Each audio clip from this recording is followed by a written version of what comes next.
نحمده ونصلي على رسوله الكريم أما بعد فقد قال الله تبارك وتعالى في كتابه المبين وهو أصدق الصادقين الرحمن علم القرآن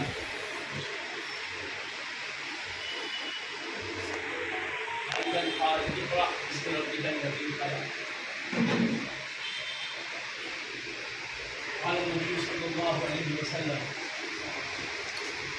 خيركم من تعلم القرآن وعلمه. اللہ تعالیٰ کا بے انتہا فضل و کرم ہے کہ اس نے ہمیں سرکار دو عالم نور مجسم صلی اللہ تعالیٰ علیہ وآلہ وآصحابہ وسلم کی امت کو پیدا فرمایا اور ہمیں آپ کا امتی ہونے کا فضل عطا فرمایا. ارشاد باری ہے الرحمن علم القرآن. رحمان اللہ تبارک و تعالیٰ کا اس میں وصفی ہے، مگر یہ ایسا اس میں وصفی ہے جو اس میں ذات کے قائم مقام سمجھا جاتا ہے، اس میں ذات کی جگہ پر بولا جاتا ہے. اللہ کہنے کی جگہ اب رحمان کہے. رحمان اللہ تبارک و تعالیٰ کی تمام صفات میں ایک خصوصی حیثیت رکھنے والی صفت کا نام ہے. رحمان اللہ کا اس میں وصفی ہے. رحمانیت اللہ کی اس صفت کا نام ہے جس صفت کی تجلی ہی کون و مقام میں ظاہر ہے. اللہ کی مخلوق اللہ کی رحمانیت کی مظہر ہے. اللہ سے اس کی صفت رحمانیت نے تقاضا کیا کہ مخلوقات کو عالم خارجی میں پیدا کر. اللہ تبارک و تعالیٰ نے مخلوقات کو پیدا فرمایا. تو رحمان کون ہے؟ جس نے انسان کو تخلیق فرمایا. رحمان کون ہے؟ جس نے انسان کو پیدا کرنے کے بعد اس کی ضرورت کی ہر چیز عطا فرمائی. دین و دنیا میں اسے جن چیزوں کی احتیاج ہے، ضرورت ہے، وہ چیزیں عطا فرمائی. اس طرح وہ صرف اپنی مخلوقات کا خالق اور کریٹر ہی نہیں ثابت ہوا، بلکہ اپنی مخلوق کا حقیقی حاجت روا بھی ثابت ہوا. اللہ تبارک و تعالیٰ کی رحمانیت ہی اللہ کو آمادہ کرتی ہے کہ مخلوق کو عدم سے ہستی میں لائے، وجود میں لائے، اور اس کے وجود کو باقی رکھے جب تک اس کے علم و حکمت کا تقاضا ہے. مخلوق کی ہستی کو، اس کے وجود کو، اس کے ایگزسٹنس کو باقی رکھے. یہ ہے رحمان.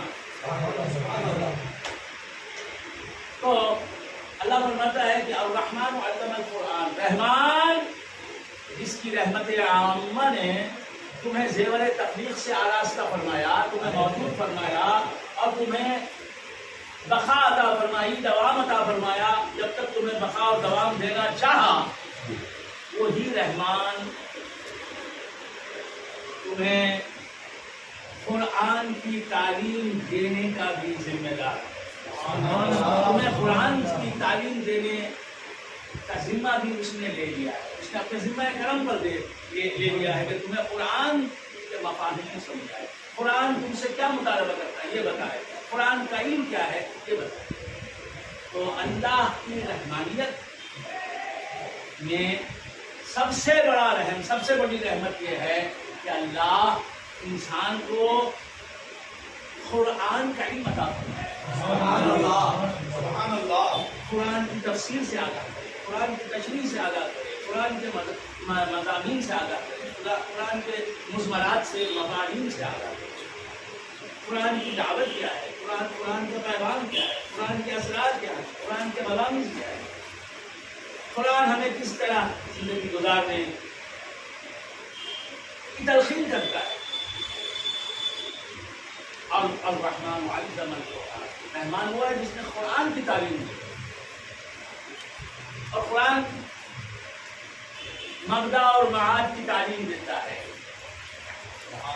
انسان کی زندگی کی ابتدا سے لے کے آخری سانس تک جینے کا ڈھنگ سکھاتا ہے، حقوق العباد بتاتا ہے، حقوق اللہ بتاتا ہے۔ تو قرآن کے علم کے بغیر، قرآن کے علم کے بغیر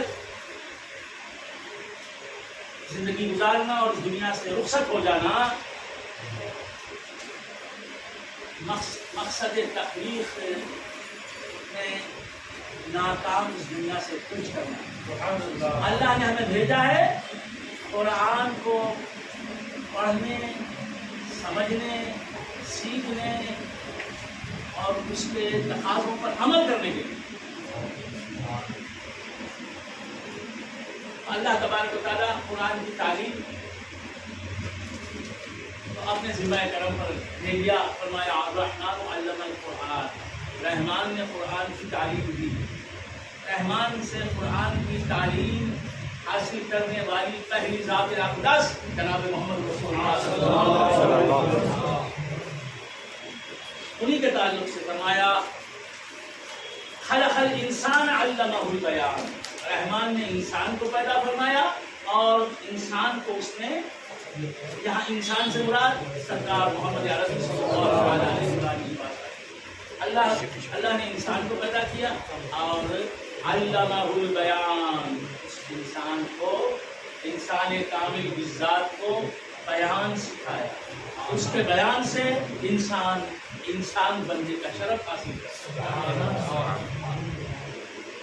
انسان کامل بن سکتا ہے، عبد کامل بن سکتا ہے، عالم کامل بن سکتا ہے، عالم واسع بن سکتا ہے، صوفی صافی بن سکتا ہے، ولی کامل بن سکتا ہے۔ رسول اللہ کا بیان یہ ہے، اس نے صدیق اکبر کو صدیق اکبر بنایا، فاروق اعظم کو فاروق اعظم بنایا، عثمان غنی کو عثمان غنی بنایا، مولا علی کو مولا علی بنایا، حضرت طلحہ کو عشرہ مبشرہ میں شامل ہونے کی سعادت بخشی۔ حضور کا بیان خلق الانسان علمہ البیان، تو اللہ ہی قرآن کی تعلیم ہمیں سرکار دو عالم صلی اللہ علیہ وآلہ وسلم اور ان کے نائبین، ان کے جانشین حضرات سے اللہ ہی ہمیں قرآن کی تعلیم عطا فرماتا ہے، قرآن کا علم عطا فرماتا ہے، اور پھر علم قرآن جسے حاصل ہوا اس کا منصب بھی بتایا۔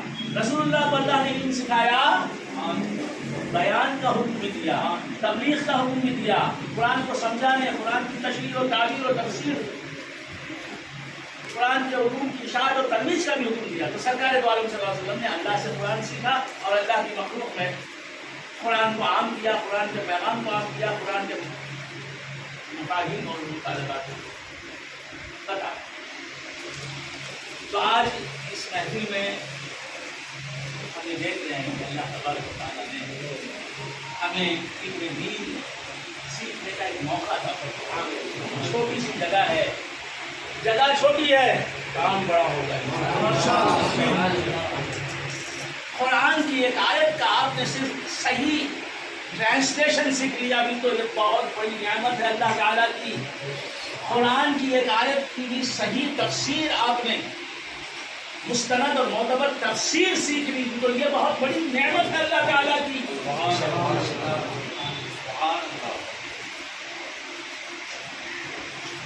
قرآن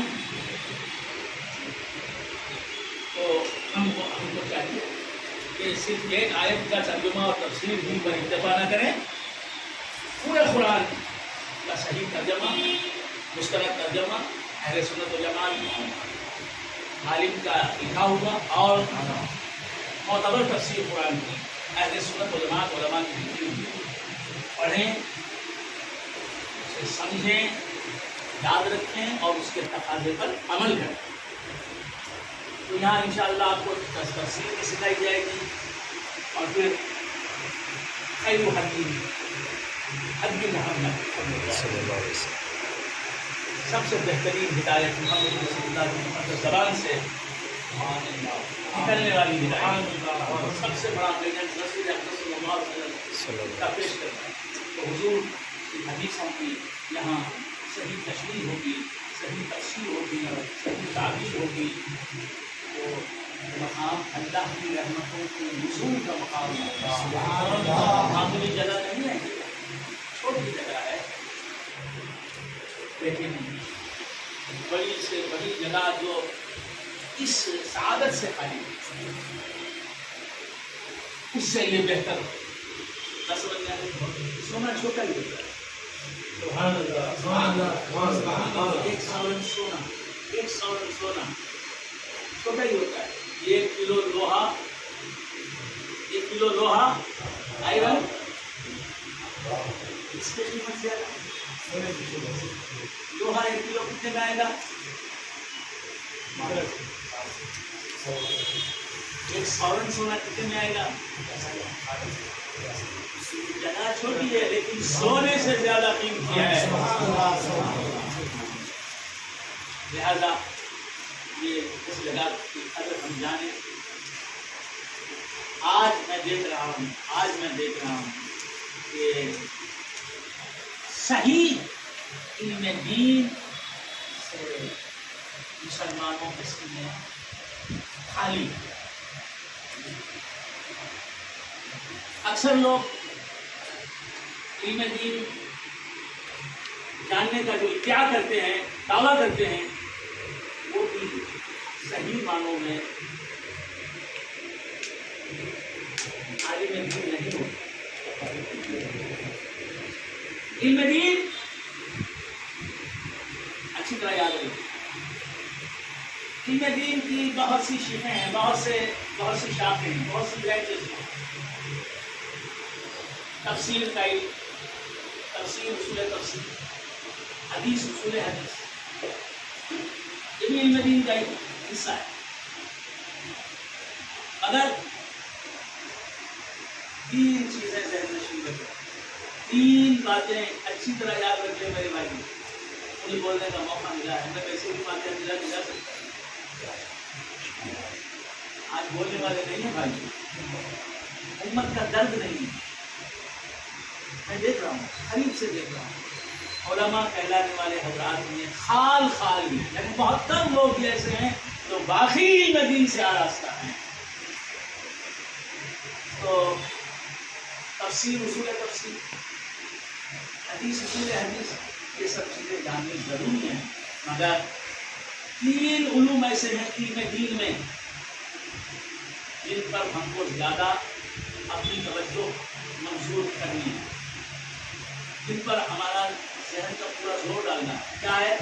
عقائد کا علم، عقائد کا علم، علم الکلام جسے کہتے ہیں، اس میں ہمیں صحیح طور پر علم حاصل کرنا چاہیے، ضرورت سے حد تک ماہر ہونا چاہیے۔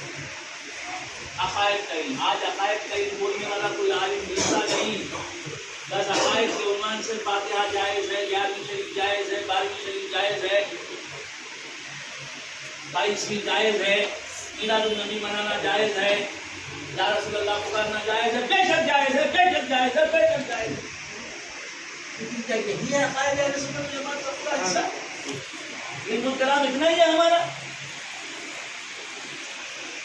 تو جلوس نکالنا جائز ہے، میلاد النبی کے جلسے منانا جائز ہے، قلم بوسی جائز ہے، دست بوسی جائز ہے، اسی پر تقریریں ہو رہی ہیں، سیمینار ہو رہے ہیں، کتابیں لکھی جا رہی ہیں، محنتیں ہو رہی ہیں، انہی موضوعات پر ہم اپنا پورا زور صرف کر رہے ہیں، اپنی جوانی کی تمام صلاحیتیں صرف کر رہے ہیں، پورے ہو جاتے ہیں، مر جاتے ہیں، بس اتنا ہی قرآن میں موجود ہے. یہ سب مستحبات ہیں، نوافل ہیں.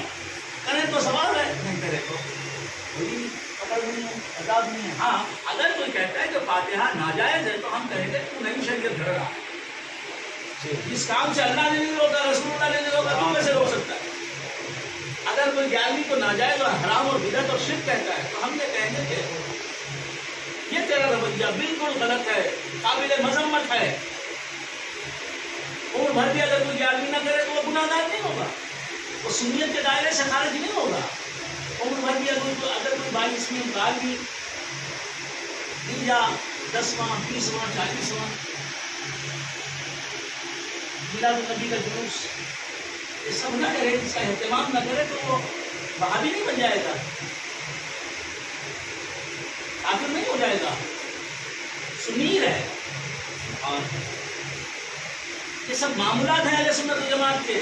عقائد اہل سنت کو اپنانے سے آدمی سنی کہلاتا ہے، سنی بنتا ہے. کسی کا عقیدہ تفضیلی شیعہ کا عقیدہ ہو، تفضیل علی کا قائل ہو، شیخین پر جو حضرت علی کو افضل مانے، اگر وہ 11ویں کرے 12ویں کرے تو سنی نہیں ہو سکتا. اس کی 11ویں بھی قبول نہیں، 12ویں بھی قبول نہیں، بلکہ اس کی نمازیں فرض نمازیں بھی قبول نہیں. عبادت صرف قبول ہوتی ہے اللہ کی بارگاہ میں، خواہ وہ عبادت فرض ہو یا واجب ہو یا سنت موقع ہو یا سنت غیر موقع ہو یا نفل ہو. یہ سب باتیں بولنا ہے تو یہ منصب اختیار کرو.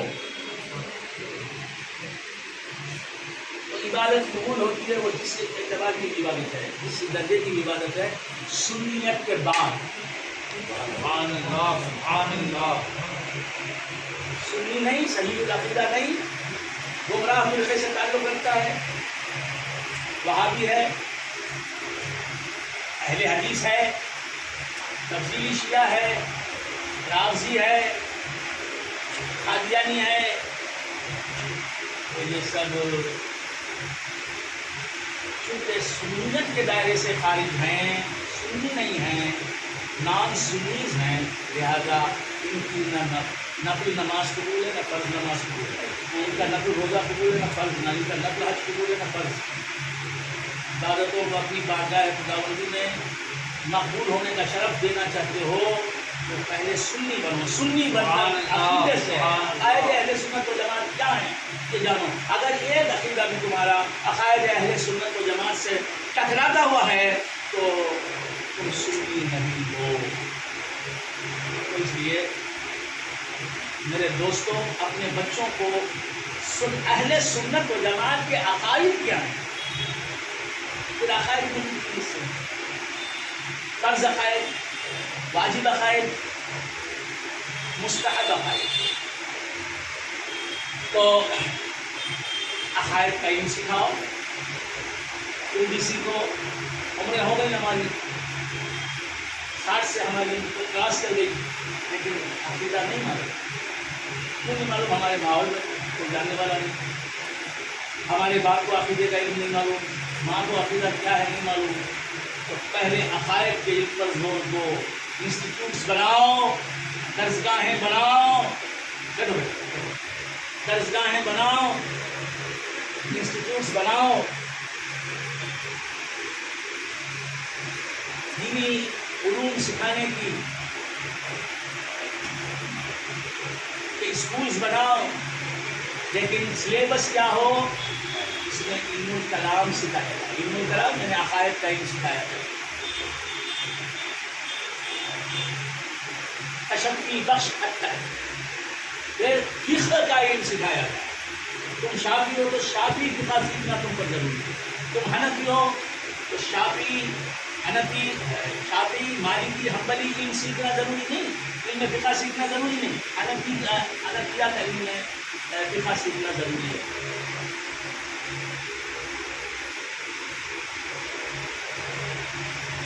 تم مالکی ہو تو مالکی فقہ سیکھنا ضروری ہے. تم حنبلی ہو تو حنبلی فقہ سیکھنا ضروری ہے. یہ دیکھو ایک ایک جملہ میرا قیمتی ہے، ایک ایک جملہ میرا اہم ہے. تو یہ علوم سیکھو. عقیدہ سیکھو سنت و جماعت کا. شافعی ہو، حنفی ہو، حنبلی ہو، مالکی ہو، سب کا عقیدہ یہ ہے. سب اہل سنت و جماعت ہیں. کیوں کہ سب کا عقیدہ یہ، اور عقیدہ ہی اصول ہے، اصل ہے. علم الفقہ فرع ہے. تو فرع میں جو آپ مذہب رکھتے ہیں، فقہی مذہب، حنفی ہے تو حنفی فقہ سیکھیں، شافعی ہے تو شافعی سیکھیں، حنبلی ہے تو حنبلی فقہ سیکھیں، مالکی ہے تو مالکی فقہ سیکھیں. یہاں ہمارے یہاں تو شافعی اور حنفی ہی ہیں پورے ہندوستان میں. بڑے صحیح باہر کہہ تو عرض کر رہا تھا، علم الکلام سیکھیں، اپنے بچوں کو سکھائیں، اپنی ازواج کو سکھائیں، اپنے ماحول میں، اپنے گھر میں، اپنے 10 جو لوگ ہیں ان کو سکھائیں. اور علم الفقہ سیکھیں، فقہ کا علم. اور اس کے بعد ہے تصوف. شریعت کے بعد طریقہ کہ حسد کو کس طرح نکالنا چاہیے، حسد کی تعریف کیا ہے. ہم کو معلوم نہیں، ہم کہتے تھے وہ حاسد ہے، فہیم حاسد ہے، برکت اللہ حاسد ہے. ارے بھائی حسد کی تعریف کیا، ذرا بول. کبر اور حسد جو ہے، زنا کرنا ہی حرام نہیں، گناہ کبیرہ نہیں، حسد کرنا بھی گناہ کبیرہ ہے، حرام ہے. ہم حسد کے کتے بنے ہوئے. ریا، چوری کرنا ہی گناہ نہیں، گناہ کبیرہ نہیں، ریاکاری بھی گناہ کبیرہ ہے. ہم سرابہ ریاکاری میں مبتلا ہیں. تو میرے دوستو، اپنی جانوں پر رحم کرو. موت کب آئے گی اور آ کے ہمیں اپنا لقمہ بنا لے گی ہمیں معلوم نہیں، ہمیں فکر نہیں ہے علم دین سیکھنے کی. لہٰذا علم کلام سیکھو ضرورت کی حد تک، علم فقہ سیکھو اور تصوف سیکھو. کبر کسے کہتے ہیں؟ اگر میں پوچھوں کبر کسے کہتے ہیں، تکبر کسے کہتے ہیں، تو بولے گا نہیں کوئی. ہیڈویگ جمع ہے، ہمیں ہیڈویگ اللہ علم ہے. ಎದಕ್ಕೆ ಹೆಡ್ವೇಟ್ ಸರಿಯಾದ ಯಾರು ಹೆಡ್ವೇಟ್ ಇದೆ